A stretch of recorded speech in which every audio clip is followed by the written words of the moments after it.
तो अब देखिए कि प्रश्नावली 3.3 का 1 नंबर का 5वां सवाल है, जो कि प्रतिस्थापन विधि है, 10 क्लास का है। तो लिखेंगे समीकरण 2 में चलिए √3x - 8y बराबर 0।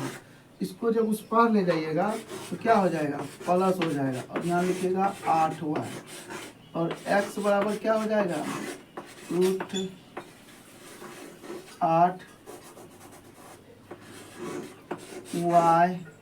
बट देखिए गुना में √3, इस पर जाएगा तो भाग करेगा। तो इस तरह से आपको समीकरण 3 मिल गया। तो समीकरण 3 मिल गया। अब आप क्या करेंगे, समीकरण 1 में ना साफ कर लेते हैं और लिखते हैं क्या, समीकरण 1 में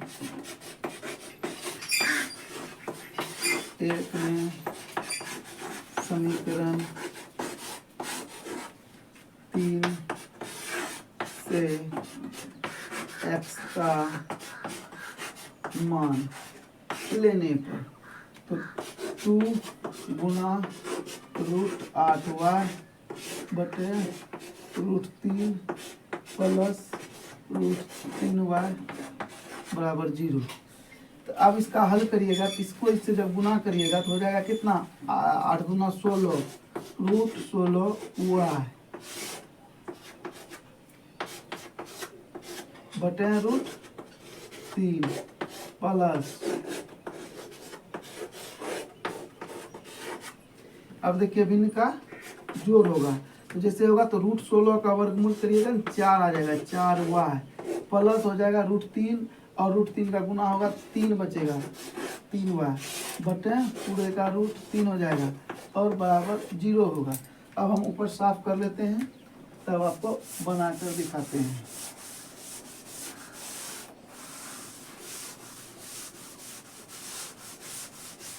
चलिए, तो अब क्या हो जाएगा आपका, इसको जब जोड़िएगा तो हो जाएगा 7y, इधर इसको जब उससे गुना करिएगा, यहाँ भाग में उस पर जाएगा, 0 से गुना करेगा 0 बन जाएगा, और y बराबर भी 0 हो जाएगा। क्यों, 0 में 7 से, 0 में जब 7 से भाग दीजिएगा तो 0 ही होगा।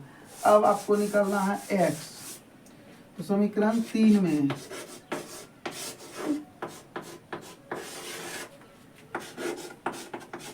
y का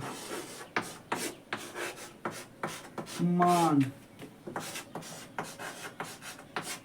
रखने हैं, और तो समीकरण 3 क्या था, x बराबर √8 गुना 0 बटे √3।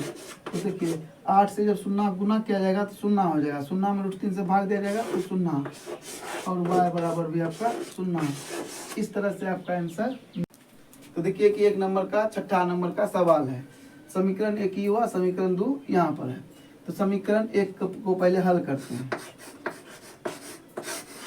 समीकरण 1 में, तो समीकरण 1 में जब समीकरण 1 को हल करिएगा, 2 बटे -5y बटे 3 बराबर -2। तो 3 और 2 का जब आप लघुत्तम लेते हैं तो 6 आएगा। ठीक है, अब इसको 3 तिया 9 कर लेना है, इससे 5 गुना 10 हो जाएगा, और जब इसको उस पार ले जाइएगा तो आपको हो जाएगा 6 दूना 12, समीकरण हो जाएगा आपको 3। तो इस तरह से यह मिल गया। तो अब आपको लिखना है समीकरण,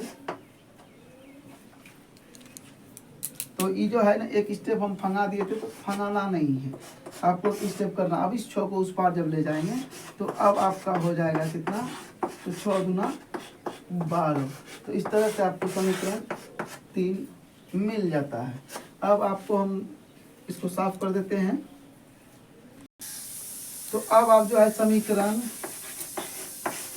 2 को हल करिए। 2 में, तो 2 को जब हल करिएगा तो फिर इसका क्या हो जाएगा, तो भिन्न का लघुत्तम लिए 3 दूना 6, 2x प्लस 3y बराबर 13 बटे 6 हो जाएगा। ये 6 कट जाएगा, तो अब आपको हो जाएगा 2x, उसको उस पार ले जाएगा 13 घटा 3y।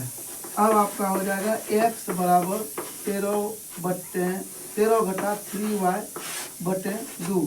इस तरह से आपका हो जाएगा समीकरण 4। आपको हम साफ कर देते हैं ऊपर, फिर आपको मान रखते हैं, तो फिर आपको आंसर मिल जाएगा।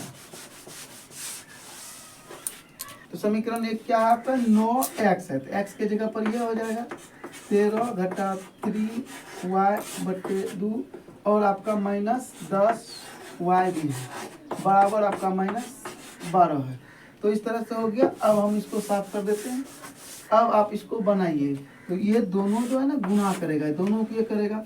13 17 से होता है 117, 9 27 होता है, तो 27y हो जाएगा, पूरे 1/2 हो जाएगा, घटा 10 हो जाएगा और y हो जाएगा -12।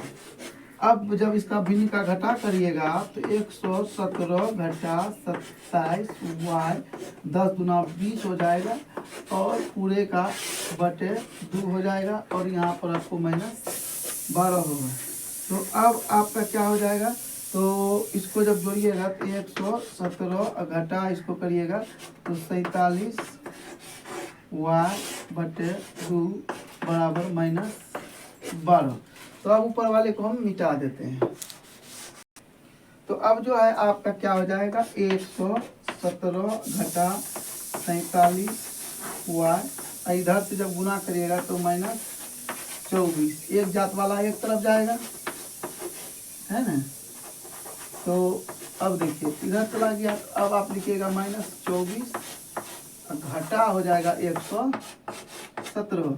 यहाँ पर आपको लिखना है क्या, 47y बराबर, इसको जब जोड़िएगा 7 4 11 के 1 हाथ मेरा 1, 2 1 3 1 4, 141 माइनस में हुआ, ई माइनस खत्म हो जाएगा। y बराबर आपका 141/47, 3 से कटाइएगा आपका आंसर 3 हो जाएगा, y बराबर आपका 3 निकलेगा।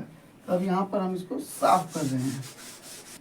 समीकरण 4 में जो है आप में y का मान रखने पर,